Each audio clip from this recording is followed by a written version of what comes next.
নমস্কার, কেমন আছেন সকলে? নতুন আরও একটি ডেইলি ব্লগে আপনাদের সকলকে জানাই অনেক অনেক স্বাগত।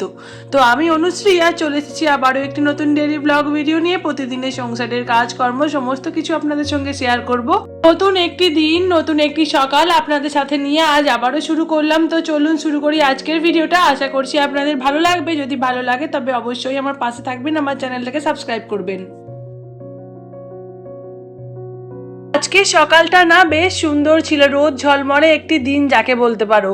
আসল কথা, সকালবেলা উঠেই না হালকা হালকা রোদ বেরিয়েছিল আর ভীষণ সুন্দর দেখতে লাগছিল। আমি টুক করে একবার ছাদ থেকে ঘুরে এসেছিলাম, আর একটু দরকারও ছিল যদিও, যাই হোক। তারপরে ছাদ থেকে ঘুরে এসে ইলেকট্রিক কেটলিতে গরম জল করে নিয়ে 2 গামলা আর কি জামা কাপড় ভিজিয়েছি, কারণ এই 10-12 দিনে না প্রচুর জামা কাপড় হয়ে গিয়েছে নোংরা। তো এতদিন তো কাচাকাচি করতে ছিল না, তো আজকে যেহেতু কাচাকাচি করতে আছে, তো আজ থেকে আর কি শুরু, তো সেই জন্য প্রচুর জামা কাপড় ছিল, সেগুলোকে মানে হাফ ভিজিয়েছি, এখনও পরের দিন করে আছে এখন অনেকগুলো জামা কাপড়। তো গরম জল করে না ভেজালে না এই জামা কাপড়গুলো যেহেতু অনেক ময়লা হয়েছে, তাই কাচতে বেশ কষ্ট হতো। সেই জন্য না সকালবেলা আজকে বেশ তাড়াতাড়িও ঘুম ভেঙে গিয়েছিল মিষ্টির জন্যই।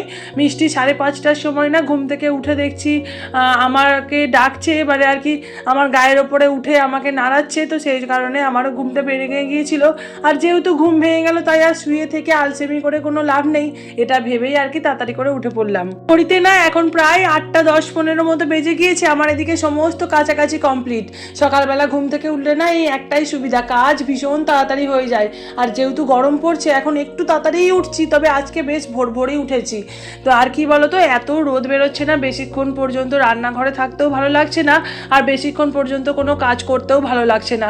গরমে ঘেমে চুপচুপে হয়ে বিরক্ত লাগছে। তাড়াতাড়ি করে কাজ করে নিয়ে স্নান করে ফ্রেশ হয়ে নিয়ে না মনে হচ্ছে একটু শুয়ে বসে থাকি, ফোন দেখি বা ভিডিও এডিট করি বা মিষ্টির সঙ্গে সময় কাটাই, খেলা করি। ওর সঙ্গে তো সময় কাটানোর খুব একটা বেশি সময়ও পেয়ে উঠি না এখন। তো সেই জন্যই যাই হোক, কথা বলতে বলতে দেখো ওদিকে কাচাকাচি করে সমস্ত জামা কাপড়গুলো নিয়ে না ছাদে উঠেছি। ছাদে উঠতে আজকে বেশ কষ্ট হয়েছে জানো তো, এত জামা কাপড় একসঙ্গে তুলতে না বেশ 2তলা অবধি অনেকটা কষ্ট করতে হয়েছে। আমি তো দুবার করে আর কি যাওয়া আসা করেছি। তোমাদের সঙ্গে তো আগের দিন আমি শেয়ারই করেছিলাম যে আমার দিদির বিয়ে ছিল, কিন্তু আমি যেতে পাইনি। সেখানে না বারবার ফোন আসছিল, বারবার ওদের সাথে ভিডিও কলে কথা বলছিলাম।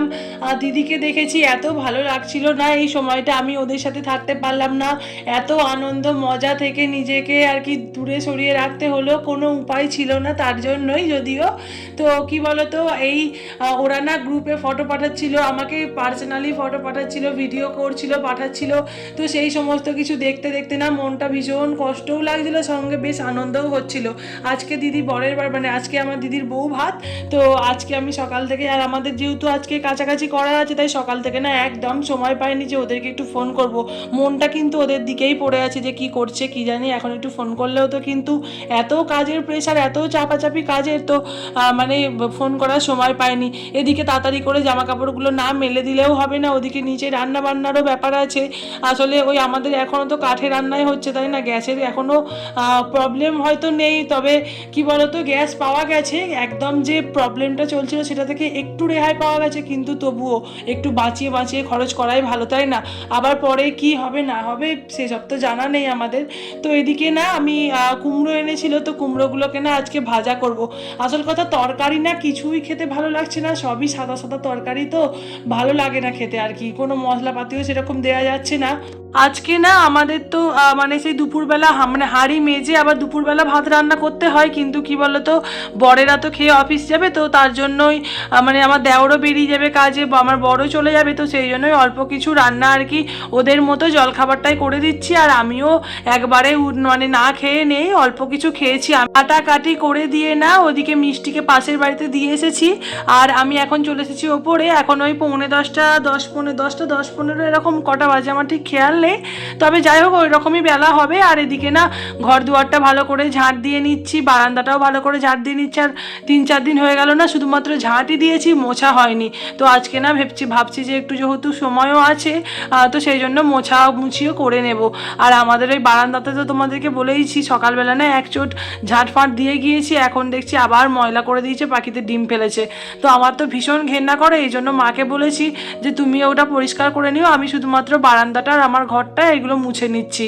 আর কালকে কি করবো, আজকে জানো তো আমার ঘরের বিছানা চাদরগুলো মানে কাচাকুচি করে নিয়েছি, আর কালকে না আমার দেওরের ঘরেরটা করব। তো সেই রকমই আর কি প্ল্যান করে রেখেছি মোটামুটি একটা, কখন কবে কি কাছাকাছি করব সেগুলো একটা আর কি প্ল্যান মাফিক করে রেখেছি, কারণ একদিনে সমস্ত কিছু করা সম্ভব নয় আর আমি পেরে উঠবো না। আর সেই জন্য প্ল্যান মাফিক কাজ করলে কিন্তু কাজটা করতেও বেশ সুবিধা হয় আর খুব একটা খাটনিও হয় না, এটা আমি দেখেছি। আর কি বলতো, আমাদের বারান্দাটা না বেশ আবার নোংরা নোংরাও হয়ে গিয়েছে, একদিন পুরোপুরি ভালো করে ঝেড়ে ঝুড়ে গোছাতে হবে, কিন্তু এখন আর সময় নেই। অনেক দিন হয়ে গেল জানো তো বাপের বাড়ি যায়নি, তো বেশ মনটা খারাপ খারাপ করছে। এই কাজ টাজ মিটে গেলেই না বাপের বাড়ি যাবো, আর ভোট দিতে তো এমনিও যেতে হবে। এদিকে দেখো সমস্ত কাজকর্ম করে না হাতের কাজ যতটা এগিয়ে রাখা যায় ততটাই ভালো। মিষ্টি তো এখন পাশের বাড়িতে আছে, আর এদিকে না আমি মানে ওর চানের সমস্ত কিছু মানে জামা কাপড় মাদুরটা পেতে রাখলাম, তেল মাখাবো, ওদিকে জলের ড্রামটা মানে গামলাটা ভরে নিয়ে এসে বসিয়ে নিয়েছি।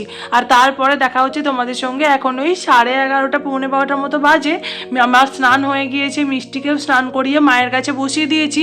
আমি তাড়াতাড়ি করে ছাদে এলাম, জামা কাপড়গুলো না বেশ মানে রোদে শুকিয়ে গেছে, তো এরপরে না আরও বেশি রোদ পেলে না চটে যাবে, মানে বেশি রোদ পেলে তো জামা কাপড় চটে যায়, রঙটা একটু ফেড হয়ে যায়, আমরা সবাই জানি। তো সেই কারণেই তাড়াতাড়ি করে চলে এলাম ছাদে জামা কাপড়গুলোকে তুলতে, কারণ জামা কাপড়গুলো তুলে নিয়ে আবার এগুলোকে গোছাতেও হবে। এই পাহাড় সমান জামা কাপড় গোছাতেও একটা বিরক্তকর, মানে কখন যে সময় পাবো টুকটুক করে একটু একটু করে গোছাবো, একবারে বোধহয় সবটা বসে আমি গোছাতে পারবো না। কারণ আর আমাদের ওপরের ঘর তো ভীষণ গরম, মিষ্টিকে নিয়ে যে বসে থাকবো সেটার উপায় নেই, কারণ মিষ্টিও ভীষণ গরমে কষ্ট পায়, তাই ওকে নিচের ঘরেই রাখি। ওই যখন একটু ঘুমোই বা যখন একটু ভালো মনটা থাকে, ও মায়ের সাথে খেলা করে, তখনই এসে আমি এইগুলো করি, মানে আমার ওপরের কাজগুলো আমি তখন করি। সারাদিন এইভাবেই কেটে যাচ্ছে, কখন যে দিন হচ্ছে আর কখন যে রাত হচ্ছে সত্যি কথা বলতে মিষ্টিকে নিয়ে বোঝার উপায় নেই। দেখো বলতে বলতে না সমস্ত কাজ আজকে করে নিয়েছি, জামা কাপড় তুলে নিয়ে ঘরে এসে গিয়েছি, আর এই ভিজে গামছাটা মাথায় দিয়ে গিয়েছিলাম, এখন এটাকে শুকোতে দিয়ে নেবো। যাই হোক, আজকের মতো আর ভিডিওটা বড় করছি না, তোমরা সকলে খুব ভালো থেকো, সুস্থ থেকো, আজকের মতো টাটা।